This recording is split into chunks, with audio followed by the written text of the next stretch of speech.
और योगी जी अपनी कुर्सी छोड़ नहीं रहे हैं। अगला इलेक्शन पीडीए का इलेक्शन होगा। ये मोदी जी भाग गए हैं, इसीलिए वो योगी को हटाना चाहते हैं। योगी जी का ये सपना है कि गुजरात लॉबी को डाउन करके और हम जो है प्रधानमंत्री की लॉबी में आना चाह रहे हैं। अधिकारी तो योगी के अलावा किसी की सुन ही नहीं रहा है, इसीलिए काम नहीं हो रहे हैं। उत्तर प्रदेश की राजनीति में इस समय हलचल है, क्योंकि भारतीय जनता पार्टी में जिस तरह से तथाकथित आंतरिक अंतरकला चल रही है, जिस तरह से केशव प्रसाद मौर्य और योगी को लेकर जो एक बात सामने आ रही है, केशव प्रसाद मौर्य लगातार जो है मीटिंगों में नहीं पहुंच रहे हैं और अलग अलग बयान दे रहे हैं। इसको लेकर आज हम मौजूद हैं कानपुर के तलाक महल में। यहाँ पर लोग मौजूद हैं, मुस्लिम समुदाय से कुछ लोग हैं और राजनीति से जुड़े हुए हैं। इनसे बात कर लेते हैं कि किस तरह से उत्तर प्रदेश की राजनीति में जो है अंतरकला चल रही है। क्या दिखाई देता है आपको बीजेपी में, जिस तरह से केशव प्रसाद मौर्य का जो बयान आ रहा है और जिस तरह से उनका? देखिए, बीजेपी वाले आपस में लड़ने थे, ये तो बात तय है। और योगी जी अपनी कुर्सी छोड़ नहीं रहे हैं। अगला इलेक्शन पीडीए का इलेक्शन होगा। ये मोदी जी भाग गए हैं, इसीलिए वो योगी को हटाना चाहते हैं।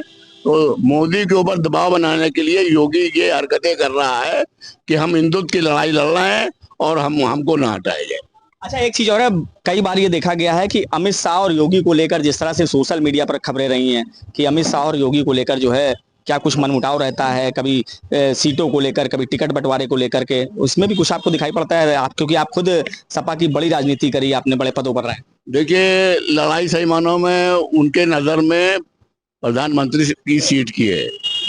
केशव प्रसाद मौर्य, वो क्या नाम है, योगी जी अपना प्रधानमंत्री बनना चाहते हैं मोदी के बाद, और मोदी की तरफ से अमित शाह को आगे हरी झंडी दी गई है।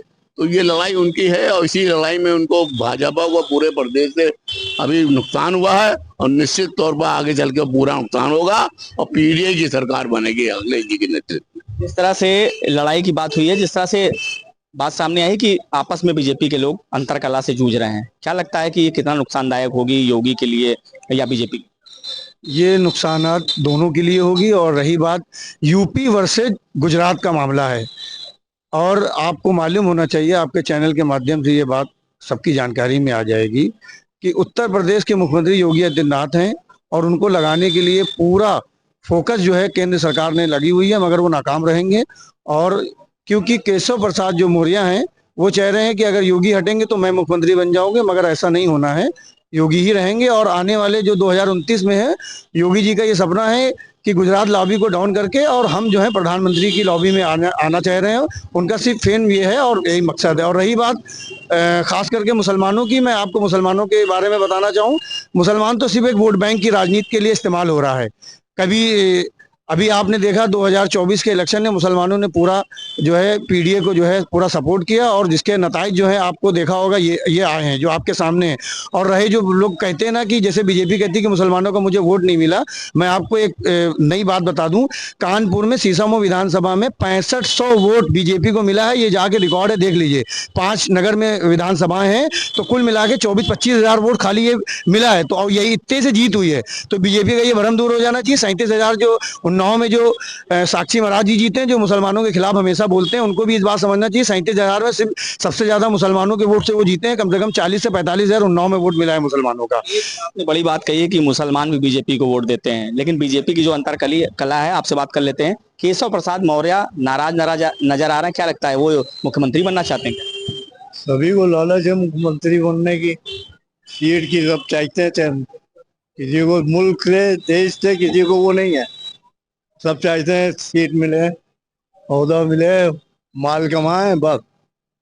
आपसे बात कर लेते हैं, बीजेपी में क्या चल रहा है, क्या लगता है? बीजेपी की अंतरकला केवल अमित शाह और मोदी जी के बीच में है। अमित शाह चाहते हैं योगी को हटाना, और योगी चाहते हैं कि अमित शाह ना बने बल्कि मैं नंबर 2 बन जाऊं। तो भाजपा की लड़ाई नहीं है, ये मोदी, भाजपा तो खत्म हो गई है, मोदी जपा है, मोदी जनता पार्टी।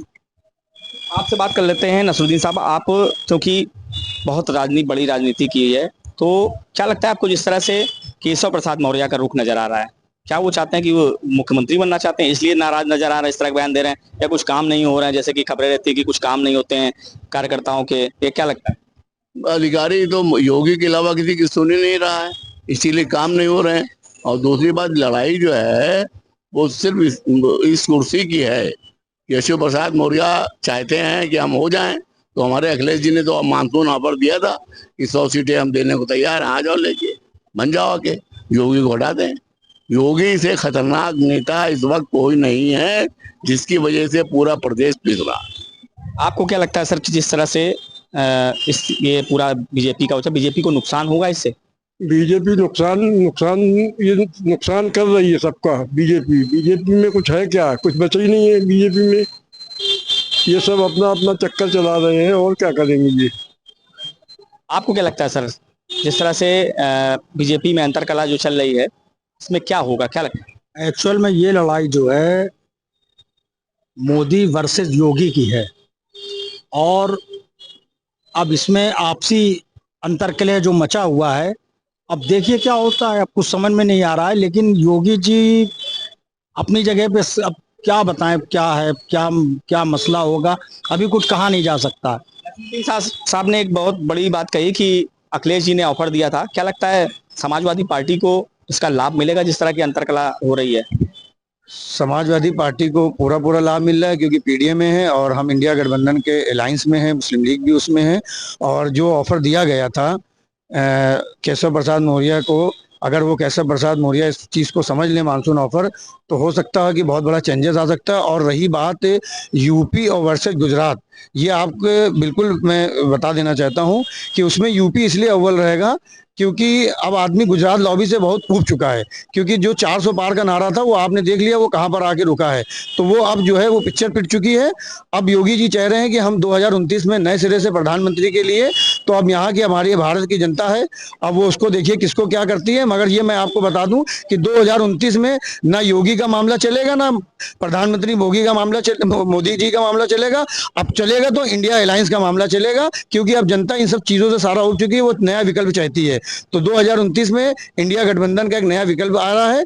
और आपने देख लिया ये नफरत की राजनीति में, आपको मैं एक चीज बता दूं, श्रीलंका की सरकार ने मुसलमानों से माफी मांगी है। क्योंकि जब आप ज्यादा किसी चीज की अति करोगे, आपने मॉब लिंचिंग और ना जाने क्या क्या क्या श्रीलंका गवर्नमेंट ने, तो ये चीज बिल्कुल फैक्ट है, ये पूरी दुनिया ने पढ़ा। श्रीलंका गवर्नमेंट ने मुसलमानों के साथ माफी मांगी। ये चीज भारत सरकार को और बीजेपी गवर्नमेंट को सोचना चाहिए कि किसी भी कम्युनिटी के साथ इतना ज्यादा जुल्म और जास्ती ना करें। वक्त सबका आता है, अब वक्त बदल रहा है। अगर वक्त रहते सारी चीजें बेहतर हो जाएंगी, तो हम सब भारत में एक नए आने वाले दिनों में क्रांति आने आएगी। और देखिएगा 2029 में एक नया बदलाव आएगा। इस तरह से आपने देखा कि यहाँ पर जो लोग मौजूद हैं उनका साफ तौर से कहना है कि बीजेपी को पहले ही नुकसान हो चुका है और इस तरह की अंतरकला से और भी नुकसान होगा। जिस तरह से उन्होंने कहा कि ये बीजेपी की अंतरकला की लड़ाई नहीं, बल्कि गुजरात और उत्तर प्रदेश की राजनीतिक लड़ाई है। कानपुर से संदीप सविता, श्रेष्ठ यूपी। यूपी की हर खबर देखने और उनसे अपडेट रहने के लिए हमारे चैनल श्रेष्ठ यूपी को सब्सक्राइब और लाइक करें। साथ ही बेल आइकन को दबाना ना भूलें, जिससे हमारे हर वीडियो की जानकारी आप तक पहुंचती रहे।